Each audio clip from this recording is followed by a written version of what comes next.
복음입니다.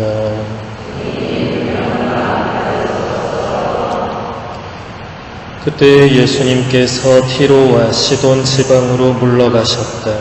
그런데 그 고장에서 어떤 가나안 부인이 나와 다윗의 자손이신 주님, 저에게 자비를 베풀어 주십시오. 제 딸이 호두에게 마귀가 들렸습니다 하고 소리 질렀다. 예수님께서는 한마디도 대답하지 않으셨다. 제자들이 다가와 말하였다. 저 여자를 돌려보내십시오. 우리 뒤에서 소리 지르고 있습니다. 그제야 예수님께서 나는 오직 이스라엘 집안의 길 잃은 양들에게 파견되었을 뿐이다 하고 대답하셨다. 그러나 그 여자는 예수님께와 엎드려 절하며 주님, 저를 도와주십시오 하고 청하였다. 예수님께서는 자녀들의 빵을 집어 강아지들에게 던져주는 것은 좋지 않다 하고 말씀하셨다. 그러자 그 여자가 주님, 그렇습니다. 그러나 강아지들도 주인의 상에서 떨어지는 부스러기는 먹습니다 하고 말하였다. 그때에 예수님께서 그 여자에게 말씀하셨다. 아, 여인아, 너의 믿음이 참으로 크구나. 네가 바라는 대로 될 것이다. 바로 그 시간에 그 여자의 딸이 낳았다. 주님의 말씀입니다.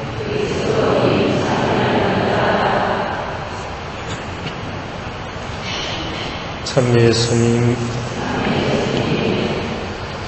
오늘 복음에서 우리는 예수님과 어떤 가나안 부인이 만나는 장면을 듣게 되었습니다.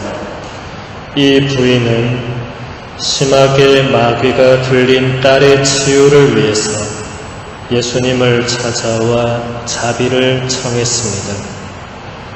그러나 예수님께서는 한마디의 대답도 하지 않으십니다. 주님의 침묵 앞에서도 이 부인은 계속해서 자비를 베풀어 달라고 외칩니다. 여인의 계속되는 외침에 돌아온 예수님의 대답은 충격적이었습니다. 자녀들의 빵을 집어 강아지들에게 던져주는 것은 좋지 않다. 차라리 침묵이 더 나을 것 같은 이 대답의 뜻은 너무나도 분명합니다. 이스라엘 민족이 아닌 너희 같은 이방인들에게는 그 어떤 도움도 줄 수가 없다라는 것입니다. 이 부인도 분명히 자신을 향한 이 비유를 제대로 알아들었을 것입니다. 단순히 자신의 청을 거절하는 것을 넘어서 자신을 강아지에 빗대고 있는 경멸적인 표현 앞에서 부인이 했던 대답도 충격적입니다. 주님, 그렇습니다. 그러나 강아지들도 주인의 상에서 떨어지는 부스러기는 먹습니다. 지금 이 부인은 예수님께서 빗댄 표현을 그대로 받아들여서 자신을 강아지라고 하면서 주인의 상에서 떨어지는 부스러기라도 주십사고 청하고 있습니다. 부인의 이 말에 예수님께서는 아, 여인아, 너의 믿음이 참으로 크구나. 네가 바라는 대로 될 것이다 하고 말씀하셨고, 바로 그 시간에 부인의 딸은 낫게 됩니다. 자신의 청혼에 대한 주님의 침묵을 넘어서 자신의 청혼에 대한 거절과 자신에 대한 모욕적인 표현까지 넘어서서 이 부인은 주님의 자비를 청했습니다. 이스라엘 민족도 아닌 이방인 부인의 이 믿음이 참으로 놀랍습니다. 오늘 이 일화를 통해서 우리는 진정한 믿음은 하느님의 침묵을 넘어서야만 하고 또 우리가 생각지도 못한 주님의 응답이 돌아온다고 할지라도 그 또한 넘어서야만 한다는 것을 배우게 됩니다. 하지만 이것이 얼마나 힘들고 어려운 일인지 우리는 잘 알고 있습니다. 하느님의 침묵 혹은 하느님의 부재를 느끼는 것만으로도 우리의 약한 믿음은 이리저리 흔들립니다. 어떻게 하느님이 이럴 수가 있는가 라고 하면서 우리의 이성이 우리의 믿음을 자꾸 흔들어 놓기 때문입니다.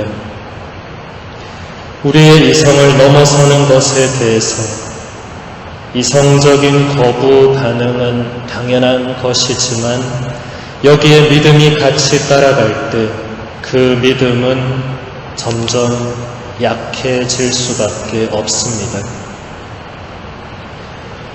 지난 2008년도에 꼭 100살의 나이로 세상을 떠나신 벨기에 출신의 엠마뉴엘 수녀님은 거의 반평생을 이집트 카이로에서 가난한 사람들과 함께 살았습니다. 그리고 81살 때부터 자서전을 쓰기 시작해서 거의 20년 동안 집필을 하시고 돌아가시기 1년 전에 다 마무리를 하셨습니다.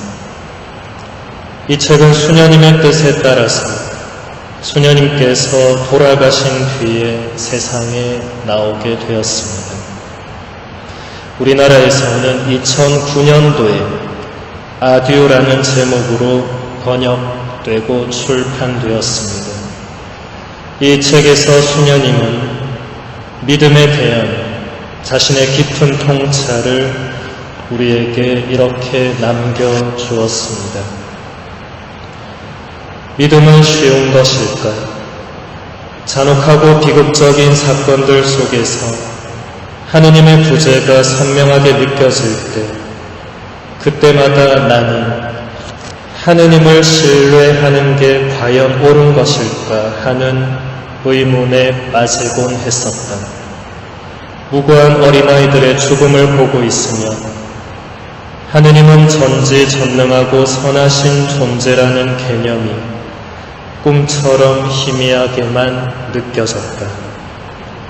그래서 내 신앙은 흔들렸다가 다시 회복되었다가 흔들렸다가 또다시 회복되기를 무수히 반복했다.